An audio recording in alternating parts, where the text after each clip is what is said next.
हम भिंड में उस बॉर्डर पे थे, पदस्थ थे। एक गैंग की खबर आई और वो आज रात को एक भोज थाने के गांव में डकैती डालने वाला है।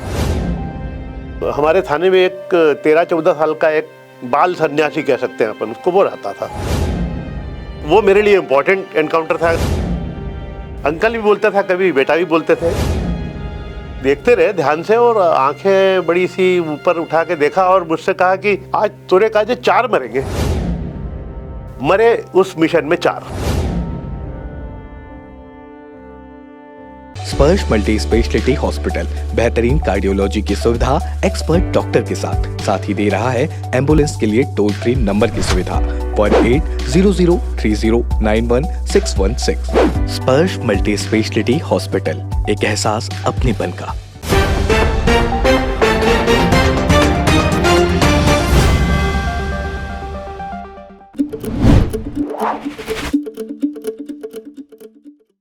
नमस्कार दोस्तों, मैं हूं मयंक चतुर्वेदी और तीरंदाज किस्सा कमाल में आपका स्वागत है। जैसा कि आपको मालूम है कि तीरंदाज किस्सा कमाल में हम ऐसे किस्सों को लेकर के आते हैं जो जीवन में एक अदृश्य ताकत का हमको एहसास कराते हैं। ये किस्से ऐसे होते हैं जिनको कभी लोग भूल नहीं पाते हैं और आपको सुनने में भी इसमें आनंद की अनुभूति होगी। तो आइए हम आपका परिचय कराते हैं आज के हमारे मेहमान से। हमारे साथ हैं श्री विजय वाते जी, जो कि पूर्व एडीजी हैं। मध्य प्रदेश और छत्तीसगढ़ शासन में वो एडीजी रहे हैं और 94-95 में वो दुर्ग के एसपी भी रहे हैं।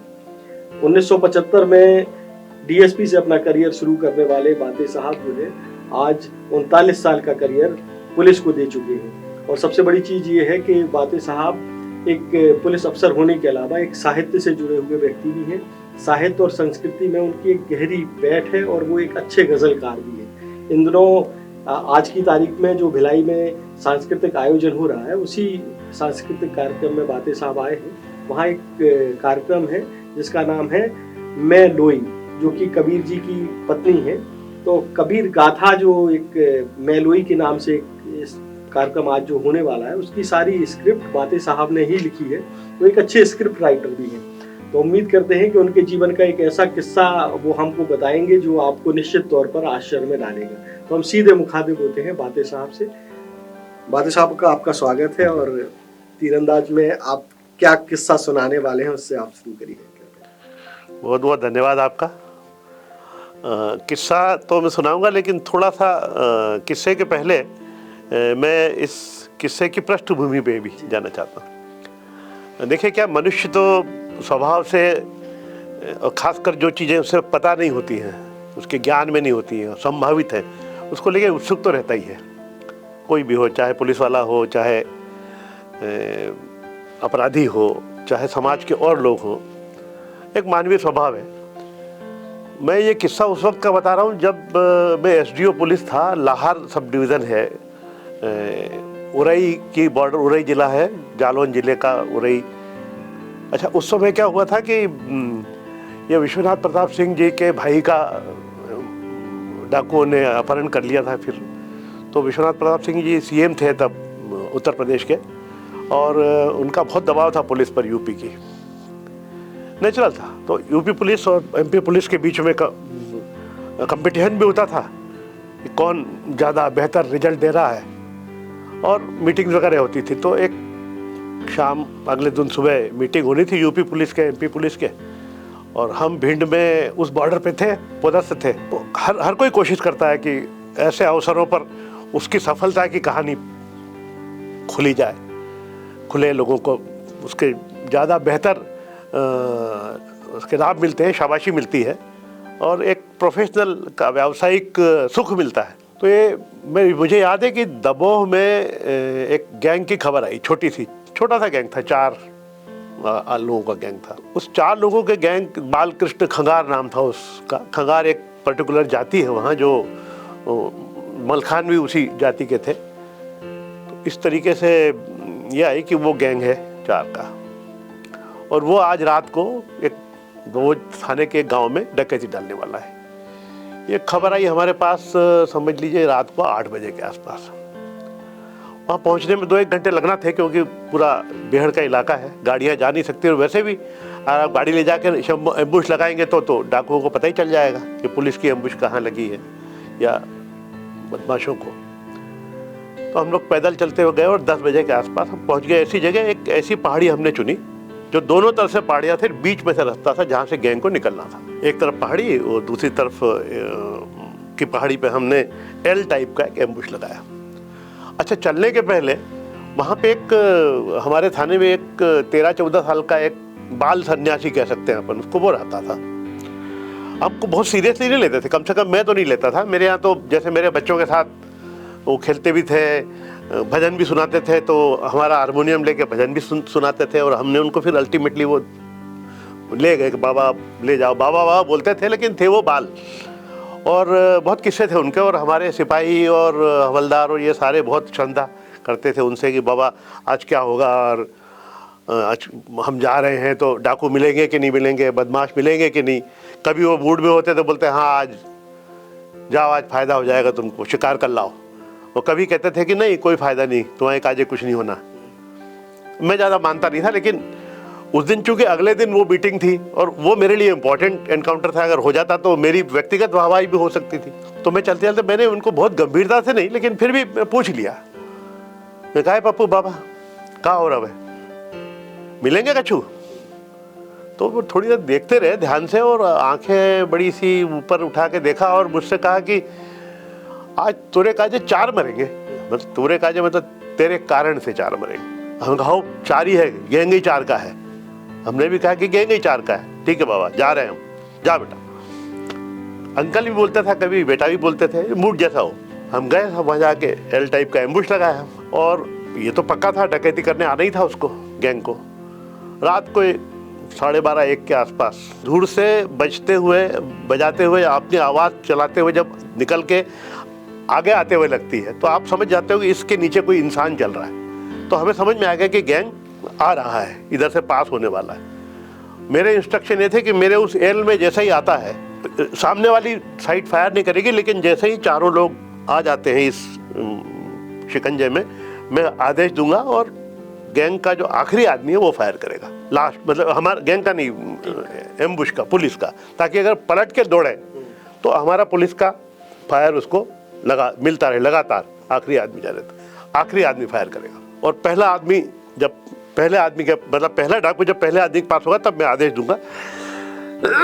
और मुझे दिख रहा था तो जैसे ही वो गैंग आया तो जब वो पहला आदमी क्रॉस करने वाला था तब तक 3 आए इसमें। तो मैंने सोचा 4 का गैंग है या 3 ही है, अब मैं इनको मारूं कि छोड़ दूं। मतलब एम्बुश के एरिया में, एम्बुश के एरिया में 3 ही दिखे। 3 ही दिखे, उनको मारूं कि छोड़ दूं। उनका या तो चौथे का इंतजार करूंगा, इधर का पहला निकल जाएगा। तो मैंने आदेश दे दिया फायर, और फायरिंग हुई और तीनों मर गए। 3 डाकू मर गए। अब एक का, अब हमें तो ये पता नहीं कि वो 4 थे कि 5 थे कि 6 थे, खबर 4 की थी, निकले 3। तो हम अब ये देखते रहे कि अब हम जो है इनको कहाँ ढूंढे, रात में ढूंढ भी नहीं सकते थे। तो हमको भी छुप के बैठे रहना पड़ा, क्योंकि अगर आप उठते तो आप इजी टारगेट बनते, आपको मार लेते वो। तो हम छुप के अपने रात में सवेरे सवेरे जब पहली पॉप हटी तो हमने ढूंढना शुरू किया। तो 3 तो डेड बॉडी मिली डाकुओं की, और एक जो है हमें एक भरके में छुपा हुआ मिला, छुप के गुड़मुड़ी होके बिल्कुल कि वो ये वेट कर रहा था पुलिस वाले जाएं तो हम भाग जाएं। और हम ये सोच रहे थे कि भाई हम ढूंढ रहे थे कि हमको वो 4 या तो मिल जाए या जितनी भी डेड बॉडीज हो पूरी मिल जाए। हमें तो नहीं पता कि 3 मरे कि 4। तो एक जिंदा मिल गया। और फिर हमने पूछा क्यों रे कितने गैंग था उससे, बोले साहब 4 थे हजूर। तो तू कैसे निकल गया? बोले साहब मैं निकल गया और फायर शुरू हो गया। तो हमने कहा चलो 3 तो 3 से एक पकड़ तो लिया ही है। और हमने सोचा कि पप्पू बाबा बोल रहे थे तो 4 तेरे काजे मरेंगे, मरे नहीं तो पकड़े गए, चलो पकड़ा भी मरे जैसा ही है सोच के ले आया गाड़ी में। हम लोग लौट रहे थे सवेरे से 7-8 बजे के आसपास। मैसेज हमने अपने जहाँ उरई में अपने DIG IG को सूचना दे दी कि साहब, और हमारी बड़ी वाहवाही भी हो गई वहाँ की, बहुत अच्छा काम किया। लाहौर पुलिस, भिंडी की पुलिस बहुत अच्छा काम कर रही है। और ये सब सोच के खुशी खुशी हमारे हमने इतना जरूर कहा, मैंने कहा यार बाबा बात तो सही है, लेकिन मरे तो 3 हैं। ये हम लोग ऐसी बातें करके हंस थोड़े आते जा रहे थे, तो सामने एक मेन रोड पर, एक असवार करके थाना है वहाँ, उसके थोड़ा सा आगे आके मेन रोड पर एक महिला हमको आते हुए दिखी। गांव की महिला थी, अनपढ़ थी, पूरा मुंह ढका हुआ था, वहाँ पे घूंघट भी पूरा का पूरा मान लेती है, और वो क्रॉस कर रही थी। हमने देखा कि वो रोड को हमने देखा कि वो क्रॉस करेगी तो हम उसके पीछे थे, निकल जाएंगे, जब वो सामने निकल जाएंगे हम पीछे निकल जाएंगे। तो हमारे ड्राइवर चला रहा था, ड्राइवर ने गाड़ी इधर ली, अचानक वो महिला को जाने क्या हुआ, वो पलटी और फिर वापस जाने लगी। इस हड़बड़ी में उस महिला का एक्सीडेंट हो गया। बहुत दुर्भाग्यपूर्ण लगा। हमने कहा यार इतनी सारी खुशी हमने ये हो गई है। फिर हमने उठाया, गाड़ी में डाला, अस्पताल लेके आए लाहौर में। दुर्भाग्य से उनका निधन हो चुका था। अब दुख भी हुआ, लेकिन घर वाले भी समझ रहे थे कि इनने जानबूझ के कुछ नहीं किया है और पुलिस अपना काम कर रही थी, एक्सीडेंट हो जाते हैं। कुल मिला के थोड़ी प्रतिष्ठा भी पुलिस की वहाँ ठीक ठाक थी, तो लोगों ने भी उसमें कोई ज़्यादा इशू नहीं बनाया और उन परिवार की भी हमने जो हो सकती थी मदद की। लेकिन कुल मिला के ये हुआ कि मरे उस मिशन में 4, वो पकड़ा गया 1। हम चाहते 4 डाकू मरे और मरे 4, तो मैं इसको संयोग भी मान सकता हूँ कि या ये उनकी भविष्यवाणी भी मान सकता हूँ। और आज की तारीख में मैं उनका नाम नहीं लूँगा कि एक बहुत बड़े संत माने जाते हैं, बहुत बड़ा नाम है उनका। मैं बहुत ज़्यादा विश्वास नहीं करता इन वैज्ञानिक बातों में, लेकिन मैं ये ज़रूर सोचता हूँ कि ये 4 का जो संयोग है, ये 4 के 4 ही की मृत्यु होना, तो शायद मृत्यु के मामले में, क्योंकि कई बार हम जब पूरा प्लान कर लेते थे एनकाउंटर, मजे में हंसते भी थे कि ये गैंग यहाँ है, एक पार्टी यहाँ से जाएगी, एक यहाँ से जाएगी, एक यहाँ से जाएगी, और ऐसे तो अब तो मार ही लेंगे गैंग को। तो उसमें से हमारे पुराने अफसरान कभी कभी हंसी मजाक में इसमें बोलते थे कि सर प्लान तो बहुत बढ़िया अपना, अपन कर लेंगे, लेकिन सर उसकी कुंडली और दिखवा लेते हैं अब क्या पता इसकी किस्मत में मृत्यु है ही नहीं। हम लोगों ने खूब घेराघारी की, कहीं से भी निकल जाएगा। और कई बार हमने देखा कि जहाँ बिल्कुल शिकंजे में आ गया है, उसमें भी डाकू या बदमाश या नक्सलाइट या जो भी जो हमारे दुश्मन हैं, समाज के दुश्मन हैं, वो निकल जाते हैं। कई बार फंस भी जाते हैं। तो मृत्यु और जन्म को लेके तो मैं संयोग को मानता हूँ। और चूँकि पुलिस के जीवन में हमको मृत्यु से रोज, या जहाँ खासकर अतिवाद की और एक्सट्रीमिज्म की समस्या है वहाँ, या जहाँ सशस्त्र, वहाँ तो ये समस्या रहती है। तो इसको मैं कह सकता हूँ कि ये एक किस्सा था, और शायद आपको पसंद आया हो। तो जैसा आपने सुना कि ये किस्सा कितना, मतलब इसमें एक रोमांच भी है और इसमें एक थोड़ा सा इसका भाव भी है कि महिला की जान चली गई, लेकिन उन बाल सन्यासी को कैसे उन्होंने जो भविष्यवाणी की थी वो किस तरीके से सच हुई और किस रूप में सच हुई, ये हम लोगों को एक बार चौंकाता है। तो ऐसे ही और रोचक किस्सों के लिए आप तीरंदाज से जुड़े रहिए, आगे भी हम ऐसे किस्से लेकर के आते रहेंगे। नमस्कार। सुधीर एक्सरे एंड डायग्नोस्टिक, तकनीक नई, भरोसा पुराना। Advance MRI, multi slice CT scan, digital X ray, 5D and 4D colour ultra sonography. Sudhir X ray and diagnostic.